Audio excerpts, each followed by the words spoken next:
Alors maintenant, on va corriger l'activité. Donc ce qu'on avait vu, je te rappelle, on a un haut-parleur qui émet un son, un micro placé à 75 cm qui va recevoir ce son, et tout un dispositif ici avec un oscilloscope qui nous permet de mesurer le temps mis par le son pour aller du haut-parleur au micro. Dans la première question, on te demande d'entourer l'émetteur du son. Alors, l'émetteur du son, c'est facile, c'est le haut-parleur. C'est celui qui va produire le son. Et on te demande de tracer le trajet parcouru par le son entre l'émetteur, donc qui est l'haut-parleur, et le récepteur, qui est le micro. Alors le trajet, on ne va pas s'embêter. Hop. Voilà le trajet du son. Ensuite, deuxième question, on te dit de relever les valeurs expérimentales mesurées. La distance petit d parcourue par le son en mètres. La distance petit d parcourue par le son, c'est la distance entre l'émetteur et le récepteur. Donc c'est de 0,75 mètres.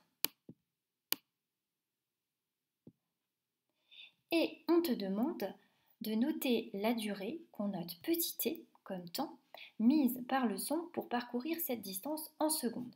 Et ça, on a vu qu'on l'obtenait grâce à l'oscilloscope, que la durée c'est 2,2 millisecondes, mais qu'en secondes ça fait 0, désolé pour l'écriture,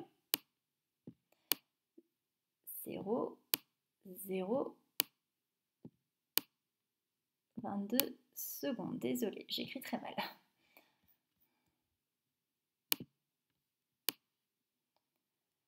Alors, troisième question. On te demande de compléter le calcul de la vitesse de propagation, qu'on appelle petit v, du son dans l'air. Donc, pour rappel, on a déjà travaillé sur la vitesse.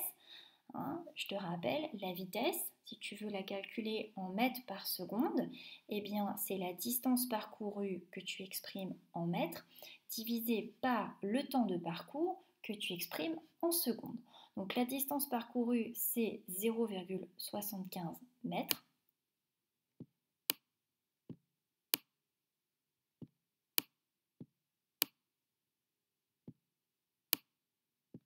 Sur le temps de parcours, c'est 0,0022 secondes. Et quand tu fais la division, tu trouves 340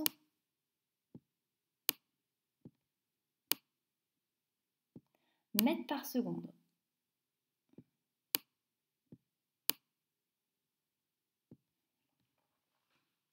Donc la vitesse de propagation du son dans l'air, c'est de 340 mètres par seconde.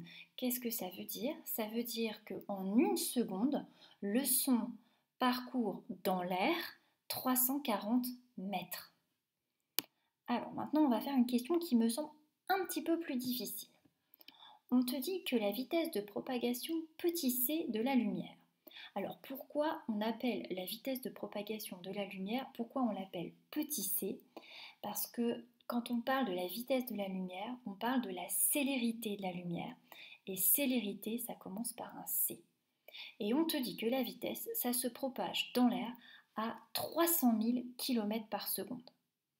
Donc ça veut dire que dans l'air, la lumière, en une seconde, elle parcourt 300 000 km.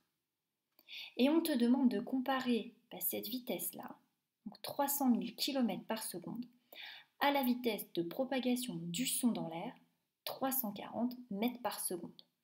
Alors, il y a un petit problème, c'est que là, on va comparer les choux et les carottes. Pourquoi je dis ça? Parce que la vitesse de propagation du son, elle est écrite en mètres par seconde. Et la vitesse de propagation de la lumière, elle est donnée en kilomètres par seconde. C'est pas pratique. Il vaut mieux comparer deux vitesses en mètres par seconde.